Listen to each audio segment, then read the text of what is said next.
فاسألوا أهل الذكر إن كنتم لا تعلمون۔ بسم اللہ الرحمن الرحیم۔ السلام علیکم۔ فتویٰ آن کرنٹ ایشوز کے ساتھ میں ہوں علی امیس اور آپ دیکھ رہے ہیں پیغام ٹیلی ویژن۔ امید کرتے ہیں آپ جہاں ہوں گے خوش ہوں گے، بخیر و عافیت ہوں گے اور ہمیں بھی اپنی دعاؤں میں یاد رکھتے ہوں گے۔ حسب معمول پیر اور جمعرات کو آپ کی خدمت میں حاضر ہوتے ہیں۔ آپ بھی اس پروگرام میں لائیو کالز کے تھرو شریک ہو سکتے ہیں۔ کرنا آپ کو صرف یہ ہے کہ پیغام ٹیلی ویژن کے دیے گئے یونین نمبر پر آپ کو کال کرنی ہے۔ آپ وہ نمبر نوٹ کر لیجئے 042-111-70000۔ اس کے علاوہ آپ ہمیں واٹس ایپ پر بھی ریٹن میسیجز بھیج سکتے ہیں، اور جو کہ آپ نمبر نوٹ کر سکتے ہیں 0321-565-2000۔ یہ ہمارا واٹس ایپ نمبر ہے جو کہ آپ کسی بھی وقت اپنے شرعی سوالات کے جوابات لے سکتے ہیں۔ اور ایز آلویز الحمدللہ ہمارے ساتھ مفتیان کرام کا پینل موجود ہوتا ہے جو کہ ہمارے پیغام کے ناظرین کے لیے کسی بھی تعارف کا محتاج نہیں ہے۔ ہمارے ساتھ جو شخصیت پہلی موجود ہیں فضیلت الشیخ مفتی عبدالولی خان صاحب، ہم انہیں خوش آمدید کہتے ہیں۔ مفتی صاحب السلام علیکم۔ وعلیکم السلام ورحمۃ اللہ۔ اور ان کے ساتھ جی موجود ہیں فضیلت الشیخ مفتی محمد نعمان فاروقی حفظہ اللہ تعالیٰ، ان کو بھی ہم خوش آمدید کہتے ہیں۔ مفتی صاحب السلام علیکم۔ مفتی صاحب کیسے مزاج ہیں آپ کے؟ الحمدللہ۔ ناظرین، ہم آپ کے جو سوالات ہمیں واٹس ایپ پہ ریسیو ہوتے ہیں ریٹن صورت میں، ہم وہ اپنے مفتیان کرام سے کرتے ہیں۔ وہاں وہ ڈسکس کرنے سے پہلے ہم جو ڈسکس کرنا چاہتے ہیں وہ ہیں آج کی کرنٹ خبریں۔ جو کہ پہلی خبر ہے وہ ایک افسوسناک خبر ہے، ایک کالج سے ریلیٹڈ ہے۔ کالج میں بچے اور طلباء اور استاذ آپس میں مل کے کوئی تجربہ کر رہے تھے، تجربہ گاہ میں کیمسٹری کے متعلق کوئی تجربہ تھا وہ کر رہے تھے۔ اس دوران کوئی دھماکہ ہوا جس کی وجہ سے طلباء اور استاد 4 ٹوٹل افراد زخمی ہو گئے۔ اس معاملے میں جو ڈسکشن کرنا چاہتے ہیں، ہم رہنمائی لینا چاہتے ہیں مفتی صاحب، جو اس معاملے میں سوال ہے وہ یہ ہے کہ خطرناک تجربے کے دوران احتیاطی تدابیر کو نظر انداز کرنا شرعی طور پر کس حد تک جائز ہے؟ الحمدللہ رب العالمین والصلاة والسلام علی سید المرسلین وعلی آلہ وصحبہ اجمعین، اما بعد۔ اللہ سبحانہ و تعالیٰ نے قرآن مجید کے اندر اہل ایمان کو مخاطب کر کے فرمایا ہے، یا ایہا الذین آمنوا خذوا حذرکم، اے ایمان والو اپنے بچاؤ کا سامان سنبھال لو، جی اپنے احتیاطی تدابیر جو ہیں اسے اختیار کرو۔ جی ٹھیک۔ یہ آیت کریمہ ہے، اس سے ہمیں یہ رہنمائی ملتی ہے کہ جو بھی ایسے کام ہے جہاں پر خطرہ ہے کہ نقصان ہو جائے گا، جان چلی جائے گی یا انسان زخمی ہو جائے گا، تو وہاں پر احتیاط کرنا اور بچاؤ کا جو سامان ہے وہ اختیار کرنا، اسے اپنے پاس رکھنا، یہ لازم اور ضروری ہے۔ یہ آیت کریمہ اگرچہ جہاد کے جو ہے نا مسائل کے ضمن میں یہ نازل ہوا ہے، لیکن چونکہ الفاظ آیت کریمہ کے عام ہے تو تمام وہ امور جس میں یعنی کہ خطرہ ہوتا ہے انسان کو، مسلمان کو، مومن کو، تو ان امور میں احتیاط کی ضرورت ہوتی ہے اور اپنا بچاؤ کرنا لازم ہوتا ہے۔ تو اس کے بغیر اگر بندہ بے احتیاطی کرے گا تو یہ اس لحاظ سے اس نے اس آیت کریمہ پر عمل نہیں کیا ہوگا۔ اللہ کے نبی صلی اللہ علیہ وسلم نے بھی اسی طرح کا ارشاد فرمایا ہے۔ اصل میں یہ انسانی جان جو ہے نا اسلام کے اندر اس کی بڑی قدر ہے، بہت اہمیت ہے، اور اس کے بچاؤ کے لیے مختلف احکام اللہ سبحانہ و تعالیٰ نے نازل فرمائے ہیں کہ انسان کی یہ جان محفوظ رہے، بے جا یہ جان نہ چلی جائے، اس کی زندگی کامل ہو۔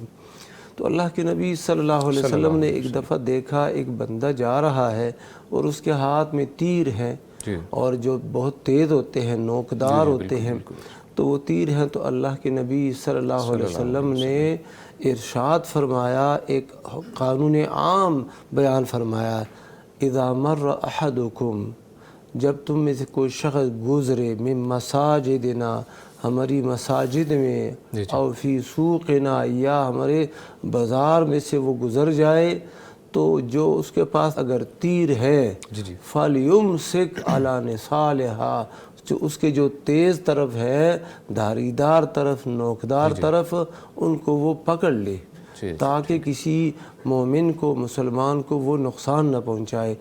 اس میں بھی اسی کی طرف اشارہ ہے کہ ہر وہ چیز جس سے خطرہ ہوتا ہو اور کسی کو ایک نقصان پہنچنے کا یعنی کہ اندیشہ ہو اور یا احتمال ہو، وہاں پر احتیاط بہت ضروری ہے۔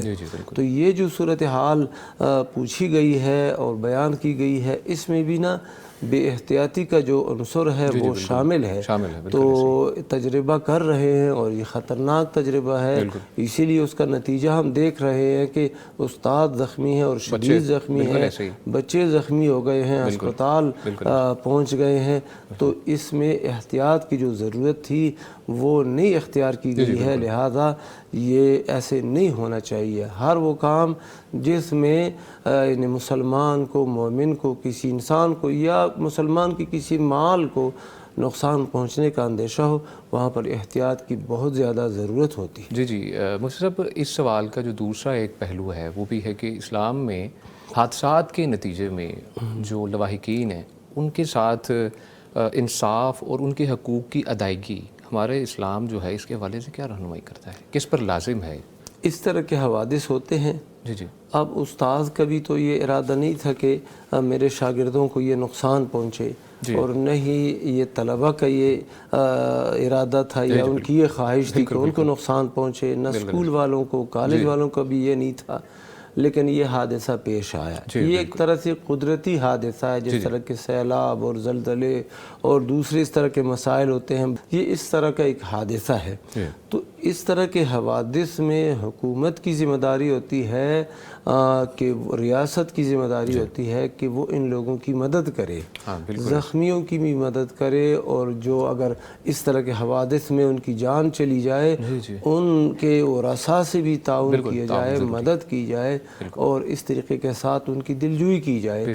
اسلام عمومی طور پر یہی وَتَعَاوَنُوا عَلَى الْبِرِّ وَالتَّقْوَىٰ وَلَا تَعَاوَنُوا عَلَى الْإِثْمِ وَالْعُدْوَانِ، اسی کے ضمن میں دیگر آیات اور احادیث جو ہے اس سے یہی معلوم ہوتا ہے کہ مسلمان کے ساتھ پھر تعاون کرو، اور تعاون کرنے کا جو سب سے بڑا مرجع ہے، مرکز ہے، وہ حکومت ہے، ریاست ہے، ان کی طرف سے اس طرح کے متاثرین کی مدد ضروری ہے۔ جی بالکل، متاثرین کی مدد ضروری ہے۔ ناظرین، ایک اور جو ہماری دوسری خبر ہے وہ اپنے آپ میں ایک انوکھی خبر ہے۔ ہم روٹین میں اگر سنتے ہیں واردات کا، کوئی ایک یا دو جو کوئی بھی لوگ مل کر، میل حضرات مل کر خاص طور پر اس طرح کی چیزیں کرتے ہیں، ڈکیتی یا واردات میں ملوث ہوتے ہیں، لیکن کراچی کی خبر ہے کہ وہاں پر میاں اور بیوی دونوں نے مل کر جو ہے نا واردات کی ہے اور موٹر سائیکلیں چراتے ہیں، اور ان سے نقدی بھی برآمد ہوا ہے، اسلحہ بھی برآمد ہوا ہے۔ اس بارے میں ہم مفتی صاحب سے گفتگو کریں گے، مفتی نعمان فاروقی صاحب۔ مفتی صاحب، یہ جو اب آپ نے خبر کے بارے میں سنا ہے، اب سوال اس سے جو پیدا ہوتا ہے، میاں اور بیوی ایک ساتھ جو ہیں جرم میں ملوث ہیں، اس معاملے میں زیادہ جو گناہ گار ہے وہ کون ہے اور کس پر زیادہ ذمہ داری عائد ہوتی ہے؟ ان الحمدللہ والصلاۃ والسلام علی رسول اللہ۔ یہ ظاہر ہے اپنی نوعیت کا ایک انوکھا ہی ہے کہ بالکل میاں بیوی دونوں مل کے ایسا کر رہے ہوں۔ جی بالکل، اس میں ایسا ہے کہ جرم کی جو شناخت ہے وہ ظاہر ہے اخراجات جو ہوتے ہیں وہ مرد کے ذمہ ہوتے ہیں۔ جی بالکل ایسے، تو ظاہر ہے زیادہ بوجھ تو اس پہ ہے، بالکل ایسے۔ اور نبی کریم صلی اللہ علیہ وسلم نے جو ارشاد فرمایا تھا کہ فاظفر بذات الدین، کہ دین والی خاتون کو لے کے اپنے عقد میں تو اپنی زندگی کو کامیابی سے ہمکنار کرو۔ جی بالکل، تو اس میں بھی یہی مطلب تھا کہ اگر عورت ٹھیک ہوتی ہے، دین والی ہوتی ہے، تو اس کے اثرات جو ہے نا نسلوں تک جاتے ہیں۔ بے شک ایسے، بے شک۔ تو اس میں نبی صلی اللہ علیہ وسلم کی حدیث ایک اور جو آپ نے قیامت کی پیشگوئیوں میں فرمائی، اس میں یہ ہے کہ ایسے حالات بھی ہوں گے کہ بیوی اپنے خاوند کا ساتھ دے گی، یعنی معیشت میں۔ ٹھیک ہے، اب وہ دیکھیں کہ انہوں نے ساتھ کیسا چنا، اللہ اکبر، کہ بالکل ہی غلط ٹریک اور غلط راستہ، کہ ڈکیتی کی وارداتیں، اور اس میں اور کئی ایسی فیملیز نا ملوث ہوتی ہیں باقاعدہ طور پہ۔ اور یہ کام چلتا ہی تب ہے جب گھر سے بھی کوئی روک ٹوک نہ ہو. انا للہ و انا الیہ. اب دیکھیں اگر گھر والوں کو پتہ ہو کہ میرا خامند یا میرا بیٹا ایسا کر رہا ہے تو یقیناً اس کو روکیں ٹوکیں بالکل ایسے اور کہیں کہ ہم نے ایسا نہیں کہا. اور ایسی مثالیں موجود ہیں. ابھی اس پروگرام سے پہلے ایک سوال مجھ سے ہو رہا تھا اس حوالے سے کہ میرے خامند وہ اکیلے بھائی جو ہیں وہ بچے ہوئے ہیں, باقی 4 بھائی ان کے مزید وہ سب نشہ آور چیزیں استعمال کرتے ہیں, اور انہوں نے ان کے لیے محنت بھی بڑی کی, ان کے لیے جستجو بھی کی. لیکن اب بھی وہ خاتون مجھ سے یہ پوچھ رہی تھیں کہ یہ نہ ہو کہ ہم نے کوئی ان کے ساتھ زیادتی کی ہو, کوئی حق تلفی کی ہو اور ہم کوئی ایسا اقدام کریں کہ کوئی تقسیم میں ہم غلط کر جائیں. تو آپ مجھے اس بارے میں مسئلہ بتائیں. اب ایسی خواتین بھی ہیں اور ایسی بھی ہیں جو اپنے خاندانوں کے ساتھ مل کے ایسا کر رہی ہیں. وہ کہہ رہی تھی کہ ہمارے پاس ایک انہوں نے کوئی کرین وغیرہ خریدی تھی, اس سے وہ کاروبار, تو وہ کہہ رہے تھے ہمارے لیے بس وہی کافی ہے, باقی ہم تقسیم کر دیتے ہیں. یعنی یہ اور یہ دیکھیے یہ دونوں علیحدہ بالکل اپوزٹ. تو اس کا مطلب ہے کہ معاشرے میں اچھے برے لوگ موجود ہیں الحمدللہ معاشرے میں بہت, لیکن اچھے لوگ ظاہر ہے موجود ہیں تو یہ نظام چل رہا ہے. تو اس وجہ سے ہمیں چاہیے کہ ہم ان لوگوں سے جو عناصر ہیں ان سے یہ درخواست کریں کہ وہ ان امور سے باز آئیں. اس کا اثر نسلوں پہ بڑا پڑتا ہے. یعنی جو میاں بیوی دونوں ایسی وارداتوں میں ملوث ہوں گے ان کی اولادوں سے کیا توقع کی جا سکتی ہے. اچھا, اس کا دوسرا پہلو بھی مفتی صاحب یہی ہے کہ کفالت کر رہے ہیں والدین جو شادی شدہ ہیں, اب ان کی اولاد پر جو اثر پڑے گا, اب اولاد کو جو کھلا رہے ہیں, اب اس کا بارے میں جو ہے کفالت کے بارے میں اسلام کیا کہتا ہے کہ آپ انہیں حرام کھلا رہے ہیں. اب بچے تو اس میں ملوث نہیں ہیں, اس کے بارے میں اسلام کیا رہنمائی کرتے ہیں؟ جی وہ بچے تو ظاہر ہے ملوث تو نہیں ہوں گے, یعنی ان پہ جرم نہیں ہوگا, لیکن اس حرام کاری کے حرام خوری کے اثرات ان پہ ضرور نسلوں تک جاتے ہیں. اسی طرح حلال کے بھی اثرات جو ہیں نسلوں تک جاتے ہیں. جیسے قرآن مجید میں وہ سورہ کہف کے اندر واقع ہے, اللہ نے فرمایا وَكَانَ أَبُوهُمَا صَالِحًا, کہ ان دونوں کے جو والد ہیں نا, 2 یتیم بچوں کے جن کے وہ دیوار کے نیچے جن کا وہ دیگ یا کوئی خزانہ آ رہا تھا, تو وہ جب واضح ہو رہا تھا تو انہوں نے دیوار ٹھیک کی سیدنا خضر اور موسیٰ علیہ السلام نے. تو اللہ نے فرمایا کان ابوہما صالحا, ان کا والد نیک تھا. اب والد نیک تھا تو وقت کے 2 پیغمبر اس کی اولاد کے لیے اہتمام کر رہے ہیں کہ ان کو خزانہ مل جائے وہ. تو لیکن یہ ہے کہ ایسے لوگ جو برائی میں ایک دوسرے کا ساتھ دیتے ہیں, تو یہ تو قرآن مجید میں واضح کہا گیا کہ ولا تعاونوا علی الاثم والعدوان, کہ گناہ اور زیادتی کے کام پہ ایک دوسرے کا ساتھ نہیں دینا چاہیے. جائے کہ میاں بیوی مل کے ایسا کر رہے ہیں اور بچے جو دیکھتے ہیں یقیناً وہ اسی طرح کرتے ہیں. ہم اگر کہتے رہیں گے نا انہیں یہ کرو وہ کرو, وہ نہیں کرتے. جو ہم کر رہے ہوتے ہیں وہ بچے کرتے ہیں. تو ایسے بچے پھر ظاہر ہے ایسے ہی نسلیں بگڑتی ہیں. اللہ تعالیٰ ہمارے لیے ہمیں سمجھنے کی توفیق عطا فرمائے. صاحب کالر موجود ہے ہمارے ساتھ. جی السلام علیکم. عبدالعزیز صاحب ہیں لیا سے. عبدالعزیز صاحب آپ کافی آواز آپ کی کم آ رہی ہے, اونچی بولیے گا. السلام علیکم. جی وعلیکم السلام. میں علامہ صاحب سے یہ پوچھ رہا تھا. جی بالکل پوچھیے. جی تو یہ ابھی فرما رہے تھے کہ وہ جو جان کی حفاظت جہاں جان جانے کا خطرہ ہو تو احتیاطی تدابیر اپنانی چاہیے. تو آج کل یہ جو موٹر سائیکل چھیننے وغیرہ کی جو وارداتیں ہو رہی ہے نا, جی بالکل, تو کیا اکیلا انسان مزاحمت کے لیے کوئی ہتھیار وغیرہ اپنے ساتھ رکھ سکتا ہے؟ اچھا ٹھیک ہے. شکریہ کال کرنے کے لیے عبدالعزیز صاحب. مفتی صاحب, مفتی عبدالعلی خان صاحب, مفتی صاحب سوال آپ نے سنا ہے کہ یہ جو آج کل وارداتیں ہو رہی ہیں اس پہ ہماری گفتگو ہو رہی تھی کہ ان وارداتوں کی وجہ سے ہم کیا اسلحہ کوئی چیز حفاظت کے طور پہ رکھ سکتے ہیں؟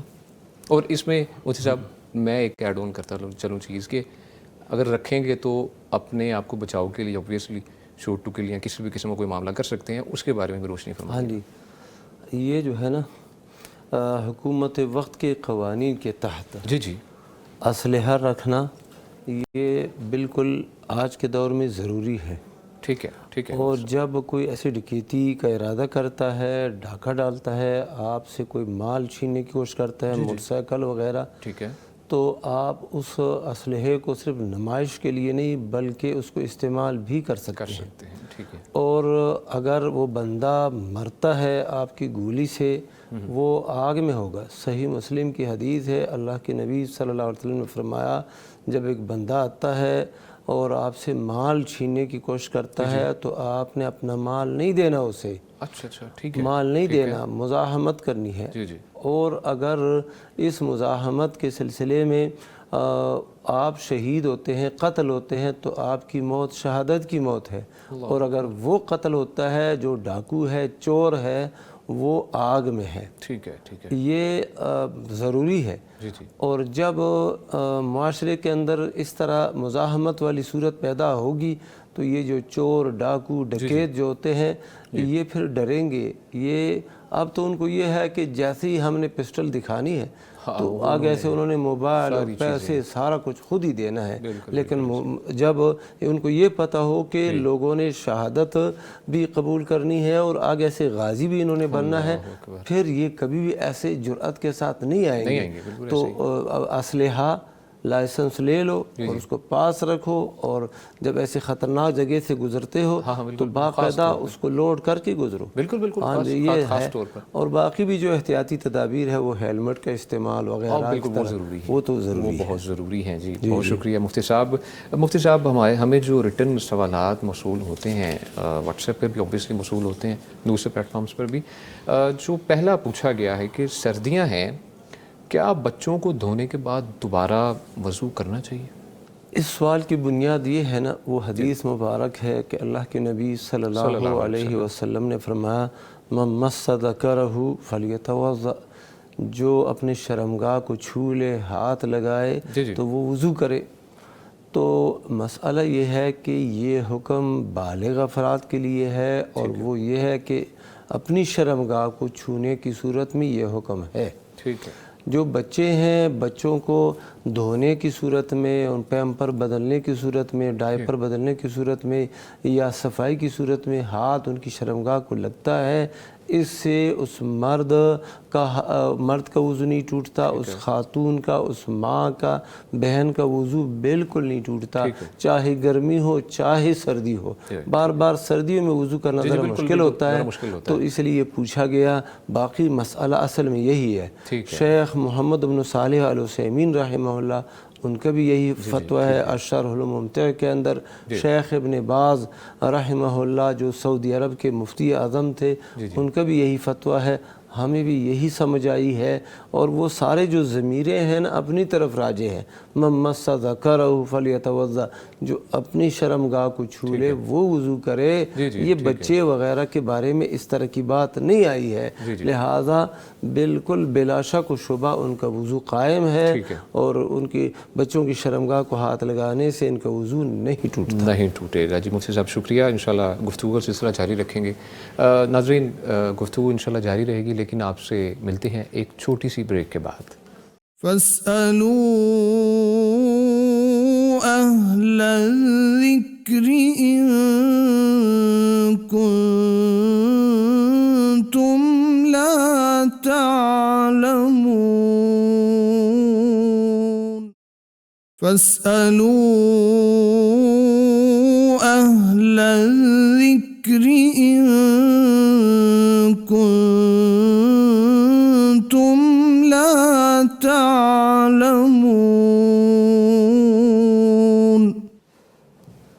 ویلکم بیک جی. پروگرام میں آپ کو ایک دفعہ پھر خوش آمدید کہتے ہیں. آپ کو ایک چھوٹا سا ریمائنڈر کروانا ہے کہ آپ بھی اس پروگرام میں لائیو کالز کے تھرو شریک ہو سکتے ہیں. آپ نے UN نمبر ڈائل کرنا ہے، نوٹ فرما لیجئے 04211700000، یعنی 0421111000000. یہ نمبر یونین ہے. اور اس کے علاوہ آپ ہمیں واٹس ایپ کے ذریعے بھی اپنے ریٹرن سوالات بھیج سکتے ہیں. وہ بھی نمبر نوٹ فرما لیں 032156520000. آپ اس پر اپنے ریٹرن سوالات بھیج سکتے ہیں اور مفتیان کرام سے اپنے شرعی مسائل کا حل جو ہے کتاب و سنت کی روشنی میں جان سکتے ہیں.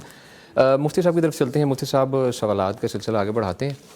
جو سوال پوچھا گیا ہے مفتی صاحب کہ فجر کا وقت، مفتی نعمان فاروقی صاحب، فجر کا وقت کب تک رہتا ہے؟ فجر کا جو وقت ہے یہ طلوع آفتاب تک ہے. جی ٹھیک ہے. یعنی جو اس کو ہم ادا میں شمار کریں گے. جی جی ٹھیک ہے.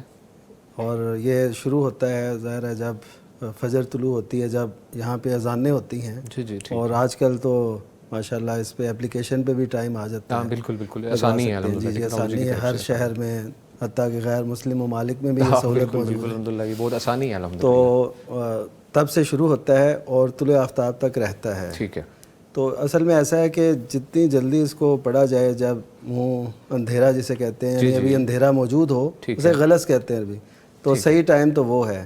لیکن میں یہ ان کے لیے عرض کر رہا ہوں کہ جو لوگ تاخیر سے بیدار ہوتے ہیں, اب وہ گم گم کی کیفیت میں ہوتے ہیں کہ اب ہم فجر کا کیا کریں, فجر کا کیا کریں. بالکل بالکل یہ ان کے لیے عرض ہے کہ وہ اس کو ادا ہی میں سمجھیں. جب بھی وہ اٹھے, ابھی سورج طلوع نہیں ہوا تو وہ نماز پڑھ لے. ٹھیک ہے. تھوڑی دیر رکنا ہے کہ سورج اگر طلوع ہو رہا ہو تو عین اس وقت شروع نہ کریں. اگر پہلے سے آپ پڑھ رہے ہیں تو پھر ٹھیک ہے, کیونکہ نبی صلی اللہ علیہ وسلم نے فرمایا کہ جس نے سورج طلوع ہونے سے پہلے ایک رکعت بھی پڑھ لی تو اس سے نماز کو پا لیا. یہ بھی اس بات کی دلیل ہے کہ اس کی نماز وہ ادا میں شمار ہوگی. ٹھیک ہے. اور اس کو یہ ہے کہ روٹین نہیں بنا سکتے. جی ٹھیک ہے. کہ بندہ ہمیشہ ہی اس کو لیٹ پڑے, یہ کبھی صورت ایسی پیش آ جائے, جیسے نبی صلی اللہ علیہ وسلم کے دور میں بھی ایک سفر میں ایسی صورت پیش آئی, اور بلکہ طلوع ہو چکا تھا سورج, اس کے بعد پڑھی گئی. اس میں ایک اہم مسئلہ سمجھنے کا یہ ہے کہ کئی لوگ لیٹ اٹھتے ہیں, 8 بجے 9 10, ان کی روٹین ہے. جی روٹین ہے, اور وہ اس کو ختم بھی نہیں کر رہے. ہم پہلی تو یہ ان سے درخواست کرتے ہیں کہ ہم سب کو اپنی روٹین ایسی بنانی چاہیے کہ جس سے فجر کی نماز جو ہے نا وہ قضا نہ ہو. اچھا بالفرض کسی دن ایسا ہو جائے 9 10 11 بجے جب بھی جاگ کھلے وہی اس نماز کا وقت ہے. بالکل ٹھیک ہے. جی روٹین نہیں بنانا, لیکن یہ سمجھ لیں کہ اس کو مؤخر بھی نہیں کرنا. کئی لوگ کہتے ہیں کہ ہم ظہر کے ساتھ پڑھیں گے, اور کئی لوگ یہ کہتے ہیں کہ ہم اگلے دن فجر کے ساتھ پڑھیں گے. فجر کے ساتھ. ہاں جی, یہ بھی لوگوں کے ہاں مسئلہ مشہور ہے, اور وہ اس کی بنیاد ایک وہ حدیث ہے صحیح مسلم کی, اس کی فہم میں ذرا یعنی نہ صحیح سمجھنے کی وجہ سے لوگوں کے ہاں یہ اشکال ہے. وہ ہے کہ انما التفریط فی الیقظہ, کہ اگر آپ سوئے ہیں تو سوئے رہ گئے ہیں نا بالفرض, آپ اٹھ نہیں پائے, تو آپ کی وہ کمی شمار نہیں ہوگی. کمی تب شمار ہوگی جب آپ بیدار ہوں. پھر آپ صلی اللہ علیہ وسلم نے فرمایا کہ اگلے دن وہ اس نماز کو اس کے وقت پہ پڑھے, یعنی اگلے دن وہ سستی کا شکار نہ ہو, اگلے دن وقت پہ پڑھے. لیکن لوگوں نے یہ سمجھا کہ اس سے مراد یہ ہے کہ یہ والی نماز اگلے دن وقت پہ پڑھے, یہ نہیں مطلب اس کا. بالکل بالکل. تو اس وجہ سے دوسری حدیث کے اندر بالکل واضح ہے کہ من نام عن صلاۃ او ناسیہ, کہ جو نماز سے سویا رہ جائے یا بھول جائے تو فلیصلیھا اذا ذکرھا, جب اس کو یاد آئے یا جاگ آئے, ویسا استیقظ, جب وہ بیدار ہو یا اسے جو ہے یاد آئے تو اس وقت وہ نماز پڑھ لے, وہی اس کا وقت ہے. اور پھر نبی صلی اللہ علیہ وسلم نے آیت مبارکہ بھی پڑھی, اقیم الصلاۃ لذکری, کہ میری یاد کے وقت نماز پڑھو, یعنی جب میری یاد آئی اور جاگ آ گئی تو وہ نماز پڑھ لو. تو یہ اس حدیث کا مفہوم ہے, اور اس سے یہ پتہ چلا کہ اول وقت جو ہے وہ تو منہ اندھیرے میں ہے, اور اس کے بعد طلوع آفتاب تک گنجائش ہے, اور اس کے بعد بھی آپ نے نماز ضرور پڑھنی ہے, اس کو ظہر تک یا اگلے دن کی فجر تک مؤخر نہیں کرنا. جی شکریہ مفتی صاحب. مفتی عبدالولی خان صاحب, مفتی صاحب اب بچوں کے آپ کو پتہ ہے آج کل 2 نام ہوتے ہیں. سوال یہ پوچھا گیا ہے کہ 2 نام ہیں بچے کے. ایک تو یہ ہے کہ دعا کرتے وقت کس نام سے پکارا جائے اس کے لیے جب دعا کی جائے, اور دوسرا سوال ہے کہ قیامت والے دن اس کو کس نام سے پکارا جائے گا. یہ اللہ سبحانہ و تعالیٰ دلوں کی باتوں کو جانتا ہے. جب بندہ دعا مانگتا ہے اپنی اولاد کے لیے, بچوں کے لیے, تو اللہ جانتا ہے کہ یہ کس بچے کے لیے یہ دعا مانگتا ہے. بالکل ایسی. تو اس میں آپ جو بھی نام لے, 2 نام ہے, ایک مشہور ہے ایک غیر مشہور ہے, تو آپ جو بھی نام لیں گے اللہ کو پتہ ہے کہ اس نے یہ بیٹا, یہ بچہ, یہ بیٹی, یہ مراد لے رہے ہیں, بس دعا پہنچ جائے گی, کوئی حرج نہیں. بالکل ایسی. اچھا, اور جو قیامت والا مسئلہ ہے تو اس میں وہی اسی نام سے پکارا جائے گا جو اس کا اصل نام ہے. شناختی کارڈ میں اور رجسٹر جو ہے نا اسکول میں اور شناختی کارڈ میں, پاسپورٹ میں جو اس کا نام ہے, ہاں جی, جو کاغذات میں اس کا نام ہے اسی نام سے پکارا جائے گا. جی شکریہ مفتی صاحب. کالر موجود ہیں. جی السلام علیکم. وعلیکم السلام علی بیٹا, آپ کو السلام, اور مفتی صاحب کو السلام. وعلیکم السلام. وعلیکم السلام ورحمۃ اللہ وبرکاتہ. میرے نا 2 سوال ہے. ایک تو میرا سوال ہے مفتی دونوں سے.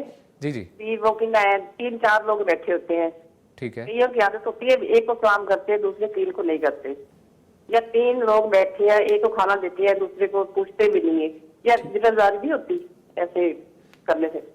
جی جی پھر دوسرا یہ بھی وہ میرے بھائی ہیں، ان کے ہیں 15-20 بچے، ٹھیک ہے. وہ کھانے کی چیز تو لینے آئے تو میں دے دیتی ہوں، جب برتن وغیرہ کوئی چیز لینے آئے نا ایسی تو وہ واپس نہیں کر کے جاتے، پھر میں ٹال مٹول کر دیتی ہوں. اچھا اچھا یہ کیا اتنا گناہ ہے، کیا کرنا چاہیے مجھے؟ اچھا اچھا ٹھیک ہے، شکریہ کال کرنے کے لیے. مفتی نعمان فاروقی صاحب. مفتی صاحب 2 سوال ہیں. ایک آپ نے سن لیے یا میں آپ کو دہرا دوں؟ ایک تو سوال ہے کہ 2-3 لوگ بیٹھے ہوئے ہیں تو اس کے اندر پھر ایک کو کھانا دیا دوسرے کو نہیں دیا یا ایک سے سلام کیا یا دوسرے سے نہیں کی. اور دوسرا سوال یہ ہے کہ بچے ماشاءاللہ الحمدللہ زیادہ ہیں، وہ کوئی چیز بیچتی ہیں اور برتن واپس نہیں آتے. چیز تو الحمدللہ یہ دیتے ہیں، خندہ پیشانی کے ساتھ ماشاءاللہ انہیں دیتے ہیں، اپنی طرف سے نیکی جو ہے کرتے ہیں، لیکن وہ کہہ رہے ہیں کہ اب وہاں سے یہ برتن تو واپس آتے ہی نہیں، تو اب ہمیں نیکی کرنی چاہیے. کیا تلقین ہے ذرا مفتی صاحب؟ اچھا، اصل ایسا ہے کہ جو پہلی بات ہے جی اس میں یہ ہے کہ جو حسن اخلاق ہے نا، اس کا تقاضا یہ ہے کہ آپ کسی کو جانتے ہیں نہیں جانتے، جب آپ نے سلام کیا تو سب سے کریں. بے شک. اگر آپ نے کوئی چیز پیش کی تو سب کو کریں. اور یہ ایسی ادائیں ہیں، یقین کیجئے کہ جو آپ کا نہیں بھی جانتا وہ بعد میں آپ کے متعلق پوچھے گا یار یہ شخص کون تھا. اچھے الفاظ میں یاد، بڑے اچھے الفاظ سے یاد کرے. وہ کہتے ہیں نا کہ چند لمحوں کی رفاقت کے صلے میں کچھ لوگ عمر بھر کی تنہائی عطا کرتے ہیں. یعنی وہ رفاقت تو چند لمحوں کی ہوتی ہے، لیکن عمر بھر بندہ یاد کرتا رہتا ہے کہ یار یہ کسی شخص سے میں ملا تھا. بالکل ایسے ہی. تو حسن اخلاق کا تقاضا تو یہ ہے کہ آپ ہر ایک کا خیال رکھیں. یا پھر آپ ایسے کیجئے کہ ان لوگوں کو اپنے پاس بلا لیجئے جن کو آپ کچھ خاص پرووائڈ کرنا چاہتے ہیں، دینا چاہتے ہیں، پیش کرنا چاہتے ہیں، ان کو پاس بلا لیجئے تاکہ وہ مجلس میں ایسا نہ آپ کے بارے میں ہے کہ یار یہ تو اپنوں کو ہی یا جنہیں جانتا ہے انہیں کو سلام کر رہے ہیں. حتیٰ کہ لوگ سلام کرتے ہیں پھر بھی اس بات کا خیال نہیں رکھتے. بالکل. حالانکہ محفل کے آداب میں سے مین ادب یہ ہے. اب دیکھیے نا، نبی کریم صلی اللہ علیہ وسلم کی مجلس میں ہر قسم کے لوگ ہوتے تھے. یعنی کوئی کمزور بھی ہیں، نادار بھی ہیں، سردار بھی ہیں، بڑے بھی ہیں، آپ کے دوست بھی ہیں، بعض اوقات بالکل ایسے لوگ جو بالکل نئے آتے تھے. تو نبی کریم صلی اللہ علیہ وسلم کی خدمت میں ایک صحابی آئے شروع میں، ان کا نام ہے عمر بن ابسہ رضی اللہ تعالیٰ عنہ. صحیح مسلم کی روایت ہے. ٹھیک ہے. تو نبی صلی اللہ علیہ وسلم کی خدمت میں آئے تو آپ نے ان کے ساتھ اسی طرح سارا معاملہ کیا جس طرح آپ دیگر صحابہ کے ساتھ کرتے تھے. یعنی ان کے ساتھ بھی وہی رویہ. وہ پھر آپ کے گرویدہ ہوئے، اسلام لانا کی عرض کی، آپ نے اسلام تو قبول کیا لیکن یہاں رہنے کو پسند نہیں کیا کیونکہ پہلے ہی مکہ میں مشکل حالات تھے. آپ نے کہا چلے جاؤ، جب ہمیں اللہ غلبہ دے گا نا پھر میرے پاس آنا. تو پھر مدنی دور میں نبی صلی اللہ علیہ وسلم کی خدمت میں حاضر ہوئے تو انہوں نے آتے ہی یہ سوال کیا کہ آپ مجھے پہچانتے ہیں؟ تو نبی کریم صلی اللہ علیہ وسلم نے فرمایا ہاں، وہ جو مکہ میں میرے پاس آیا تھا وہی ہو تم. آپ دیکھ لیں کتنا عرصہ گزرا، کتنے لوگ آپ سے ملتے تھے لیکن آپ کو یاد تھا. یہ حسن اخلاق کی بہت اعلیٰ مثال. اور باقی رہا یہ مسئلہ کہ ہمسایوں کے کو کچھ دینا اور پھر برتن واپس نہ آنے، یہ تو آپ جانتے ہیں ہر گھر کی کہانی ہے کہ بیگمیں اگر کوئی چیز دے بھی دیتی ہیں وہ کہتی ہیں کہ برتن پہلے باقی چیز کا مجھے.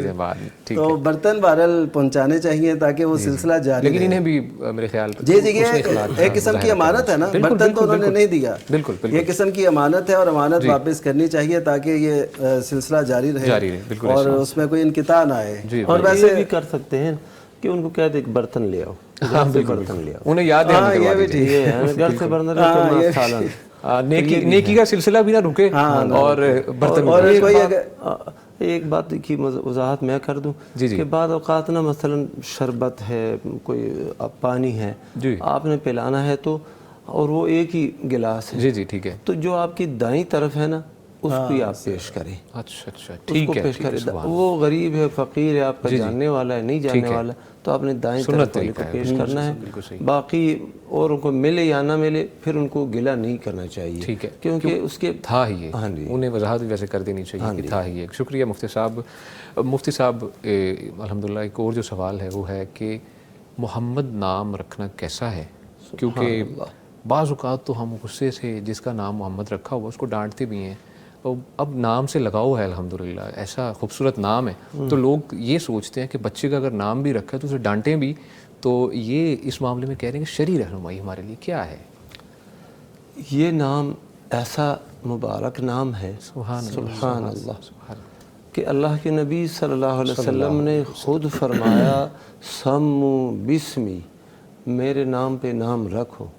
میرا جو نام ہے یعنی اللہ کے نبی صلی اللہ علیہ وسلم کا نام محمد صلی اللہ علیہ وسلم، آپ نے فرمایا میرے نام پہ نام رکھو.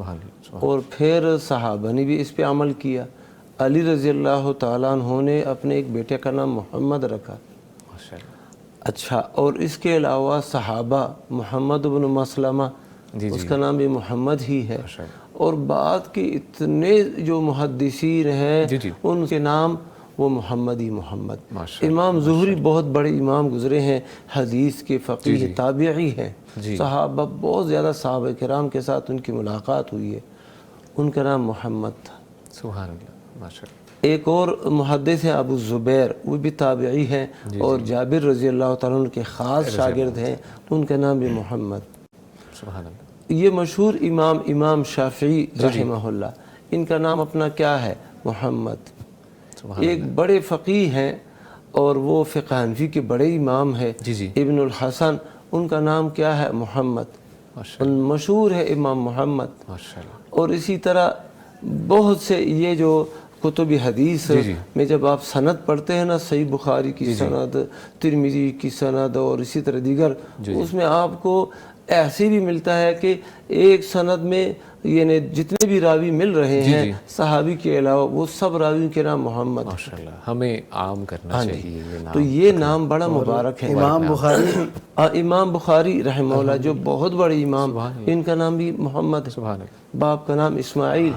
تو یہ تو ایسا نام ہے، بلکہ ایسے بھی ہیں کتب حدیث میں کہ 4 5 نام، یعنی باپ کا نام، بیٹے کا نام محمد، باپ کا نام محمد، دادا کا نام محمد، پردادا کا نام محمد.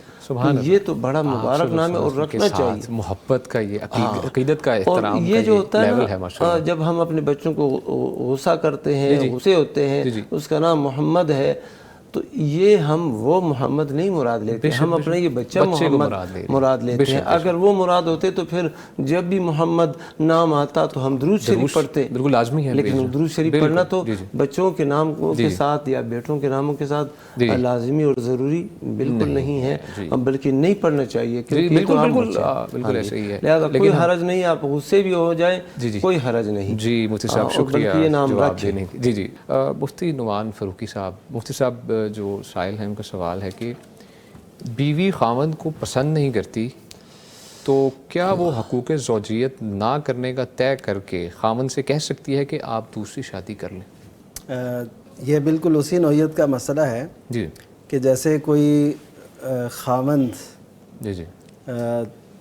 کسی بیوی کے ساتھ کوئی خاص دلچسپی نہ رکھتا ہو جی، تو وہ بیوی اس شرط پہ کہ چلو میں تمہاری زوجیت میں رہتی ہوں، میں اپنا حصہ یا اپنی باری وہ دوسری بیوی کو دے دیتی ہوں.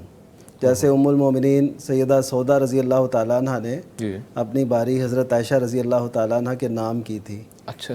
تو یعنی یہ وہ خواتین میں تھا، یہ خواتین کی طرف سے مرد کو آفر ہے کہ میں تمہارے عقد میں رہتی ہوں گزارا کرنے کے لیے.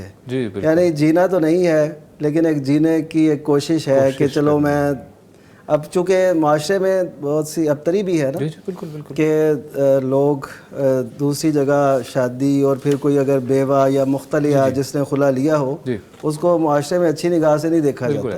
حالانکہ بات یہ نہیں ہوتی، ہوتا یہ ہے کہ بعض اوقات دو دل ملتے نہیں آپس میں کسی بھی وجہ سے، محبت ہونے کی بھی کوئی وجہ ہو سکتی ہے، نفرت ہونے کی بھی کوئی وجہ ہو سکتی ہے، تو اس وجہ سے ملتے نہیں ہیں وہ نہیں. لیکن یہی جوڑا اگر علیحدہ مثلا مرد کی علیحدہ کہیں شادی ہو جاتی ہے، اس عورت کی علیحدہ کہیں شادی ہو، وہ دونوں بڑے خوش و خرم رہ رہے ہوتے ہیں. اس کا مطلب یہ ہے کہ اصل خرابی نہیں ہوتی، خرابی ہوتی ہے وہ ذہن نہ ملنے کی یا پسند نہ ہونے کی یا کسی ادا سے یا کسی وجہ سے نفرت یا محبت، یہ اسباب ہوتے ہیں.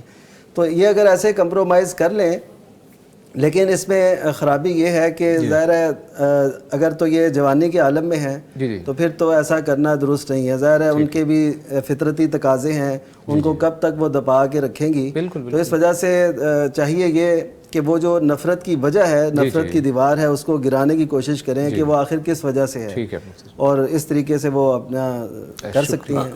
میں بھی نا اس میں ایک اضافہ کر دوں۔ مفتی صاحب انشاءاللہ یہ سوال آگے بڑھائیں گے، کالر ہیں جی جی السلام علیکم، محمد احسن صاحب ہیں ٹوبہ ٹیک سنگھ سے۔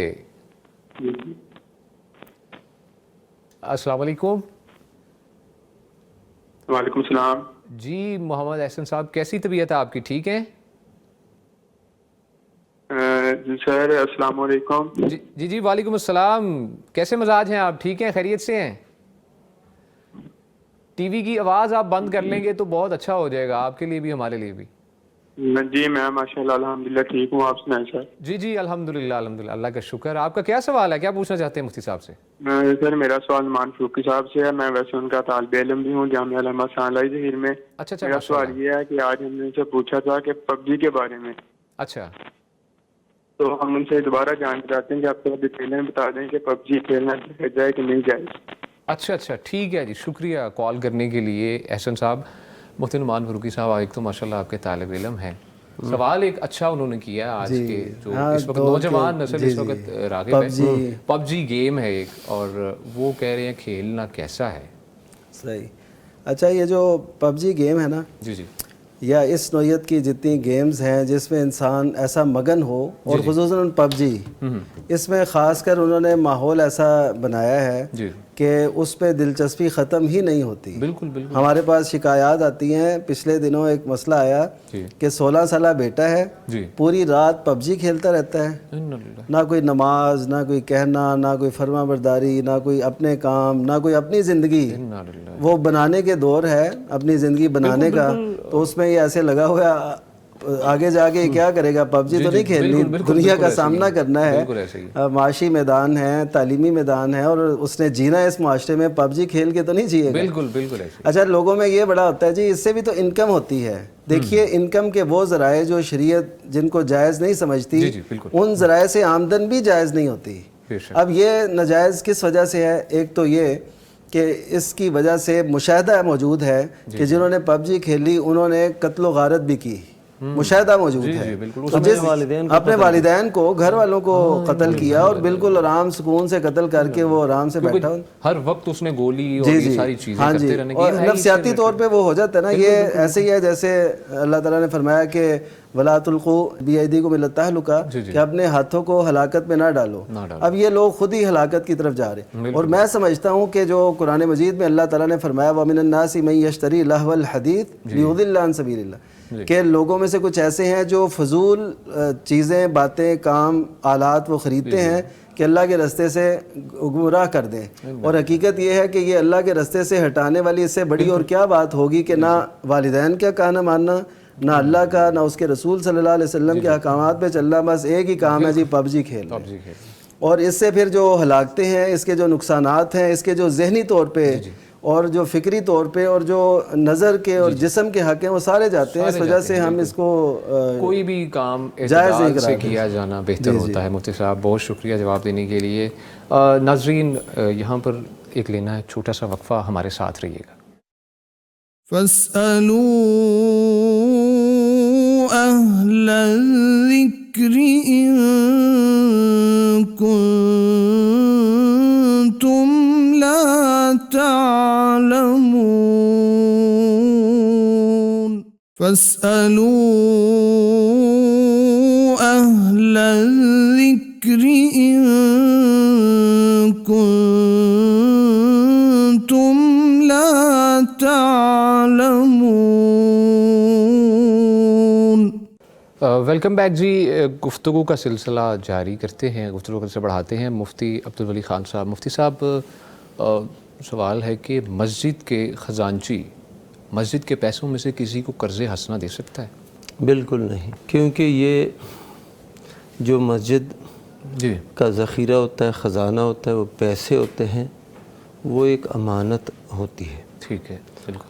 اور اس کو اس کی حفاظت کرنے کا حکم ہے، نہ یہ کہ یہ کسی کو قرض دینے کا۔ بالکل ایسے ہی۔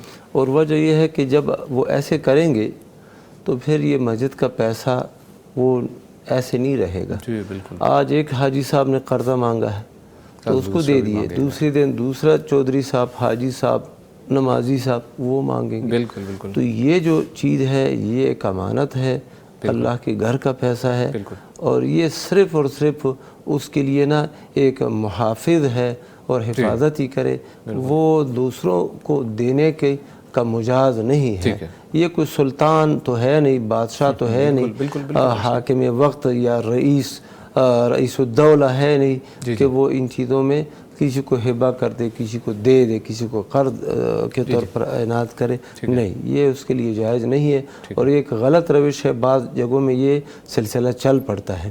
ہمارے ساتھ کالر موجود ہے. جی السلام علیکم. وعلیکم السلام. جی بہن, آپ کا کیا سوال ہے, کیا پوچھنا چاہتی ہیں آپ؟ یہ ہمارے بچے کی نا رشتہ طے ہو رہا. اچھا, رشتہ طے نہیں ہو رہا بچے کا؟ ہاں جی. اچھا. کہیں اب مہمان آ رہے تھے, لوگ لگا ہوا تھا, ہم نے نام کیا, ان کا بھی ہوا, ہمارا بھی ہوا, پھر ابھی کچھ بھی نہیں, نہ ہاں نہ نہ. اچھا ٹھیک ہے. ہاں جی. چلیں, شکریہ کال کرنے کے لیے مفتی عبدالولی خان صاحب. مفتی صاحب ان امور میں نا, ان امور میں مفتی نعمان فاروقی صاحب. ٹھیک ہے مفتی صاحب.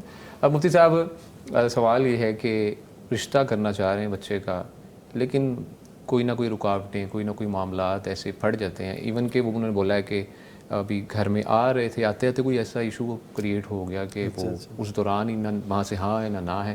اس سلسلے میں بڑے پریشان ہیں, کوئی رہنمائی انہیں فرما دیں. اصل ایسا ہے کہ اللہ تعالیٰ نے جوڑے بنائے ہوتے ہیں. بالکل بالکل. جیسے اللہ تعالیٰ نے فرمایا نا کہ اس نے نسب بنایا, اور اس کے ساتھ یہ ذکر فرمایا کہ سحر بھی بنایا. سحر کہتے ہیں سسرالی رشتہ دار کو, چاہے لڑکی کے ہوں چاہے لڑکے کے ہوں, یہ بھی اسی کا انتخاب ہوتا ہے اور وہ بناتا ہے. اس میں ظاہر ہے بعض اوقات وقت لگتا ہے, بعض اوقات کسی کا رشتہ لیٹ لکھا ہوتا ہے, اور ایسی, اور بعض اوقات ایسے ہوتا ہے کیونکہ ہمیں تو نہیں پتہ, ہمیں تو جلدی کرنی چاہیے. بالکل, ہمیں جلدی کرنی چاہیے, سنت کے مطابق کرنا چاہیے, نکاح کو, شادیوں کو لیٹ نہیں کرنا چاہیے. اس سے معاشرے کے اندر کئی خرابی آتی ہیں. ہوتا اصل میں ایسے ہے کہ بعض اوقات تو کوئی ایسی صورت ہوتی ہے جو رشتے میں ناپسندیدگی کا باعث بنتی ہے. اور میں سمجھتا ہوں کہ جو زیادہ تر اشکال ہوتے ہیں نا, وہ یہ ہوتے ہیں کہ جن کے رشتے لیٹ ہو رہے ہوتے ہیں نا کسی بھی وجہ سے, اس فیملی کے اندر ایک مایوسی سی ہوتی ہے. وہ ہر ایک کو ایسے ڈیل کرتے ہیں, شاید پتہ نہیں ایک تجربہ ہی ہے, چلو ان کو بھی دیکھ لیتے ہیں, چلو ان کو بھی.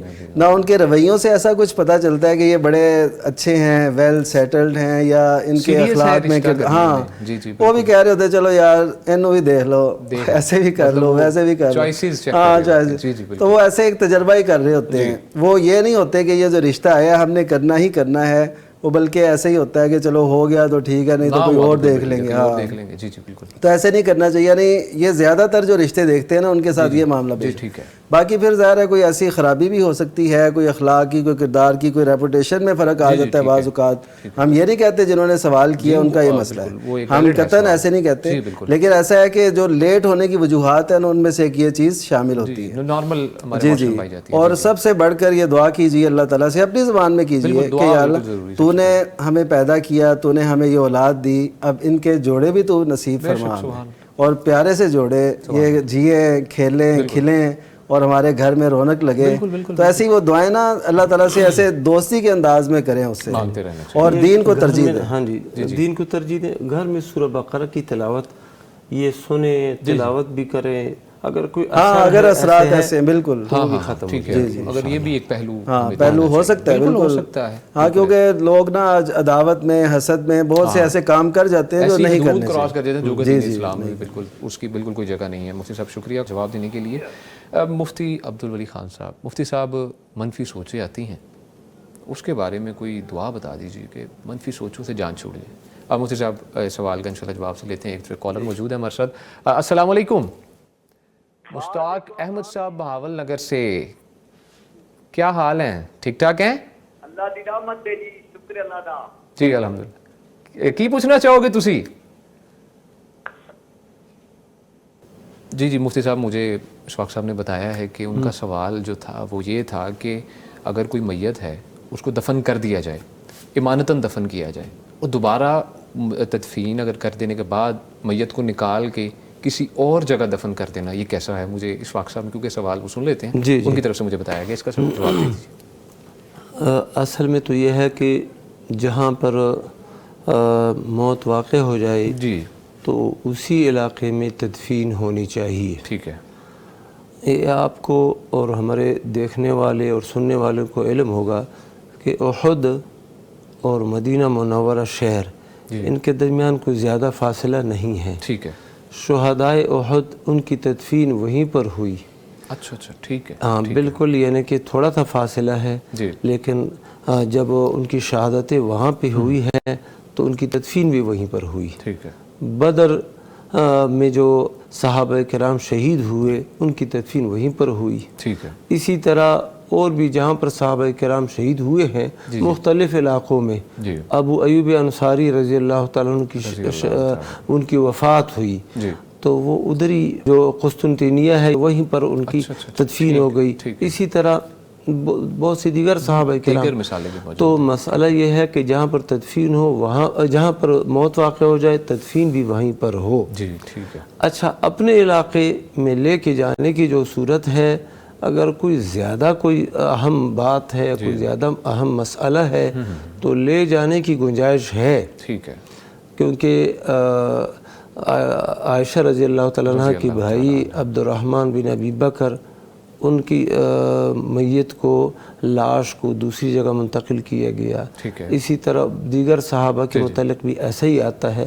یعقوب علیہ السلام کی جو یعنی اس کی قبر جو ہے نا اس میں بھی اس طرح کے واقعات آتے ہیں، دلیل آتی ہے کہ وہ ایک جگہ سے دوسری جگہ منتقل ہوئے۔ تو باہر صورت یہ گنجائش تو ہے لیکن ہونا ایسے نہیں چاہیے۔ جی ٹھیک ہے مفتی صاحب، بہت شکریہ۔ بس ایک آخری سوال کا مختصر جواب جو آپ سے پوچھا تھا، کوئی دعا بتا دیں، منفی خیال آتے ہیں، اس کے بعد ہمارے پروگرام کو ہم ختم کریں گے۔ یہ جو ہے نا اعوذ باللہ من الشیطان الرجیم، یہ جو ہے نا شیطان کے دفع کے لیے، شیطان کو ہٹانے کے لیے اور شیطانی وسوسوں سے بچنے کے لیے یہ زبردست دعا ہے، اس کی کثرت ہونی چاہیے اور بندہ زیادہ سے زیادہ یہ پڑھے۔ اور اسی طرح لا حول ولا قوت الا باللہ، یہ جنت کے خزانوں میں سے ایک خزانہ ہے، اس کو بھی بندہ کثرت کے ساتھ پڑھے اور اللہ سے دعا مانگے کہ اللہ یہ جو سوچیں ہیں، منفی سوچیں ہیں، ان کا ازالہ فرما اور جو مثبت سوچ ہے یہ میرے اندر پیدا فرما۔ ٹھیک ہے مجھے بہت شکریہ۔ ناظرین، پروگرام کا وقت ابھی اختتام کو پہنچتا ہے، آپ کو ایک چھوٹا سا ریمائنڈر کروانا ہے۔ اس سے پہلے ہم مفتیان کرام کا شکریہ ادا کر لیں، ہمارے ساتھ موجود رہے فضیلت الشیخ مفتی عبدالولی خان صاحب۔ مفتی صاحب بہت شکریہ آپ کی تشریف آوری کا، جزاک اللہ خیرہ۔ اور ان کے ساتھ موجود رہے فضیلت الشیخ مفتی نعمان فاروقی صاحب۔ مفتی صاحب بہت شکریہ آپ کی تشریف آوری کا، جزاک اللہ خیرہ۔ ناظرین، ایک چھوٹا سا ریمائنڈر کرواتا چلوں کہ ہمارے اس پروگرام کو کرنے کا مقصد بھی یہی ہے کہ پیر اور جمعرات کا روزہ رکھنا، اس سنت کو عام کیجئے، اپنے دوست احباب کو، اپنے گھر والوں کو، سب کو اس کے بارے میں تلقین کیجئے اور اس کو کوشش کریں کہ اپنی زندگی میں شامل کریں۔ اسی کے ساتھ پروگرام اپنے اختتام کو پہنچتا ہے، ایک چھوٹے سے نوٹ کے ساتھ کہ خوش رہیں، خوش رکھیں، اپنے ارد گرد خوشیاں بانٹیں اور اپنا بہت سا خیال رکھیے گا۔ ملاقات ہوگی اگلے شو میں۔ علی امیس اور پیغام کی پوری ٹیم کو دیجیے اجازت، اللہ نگہبان۔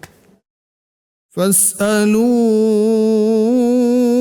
أهل الذكر إن كنتم لا تعلمون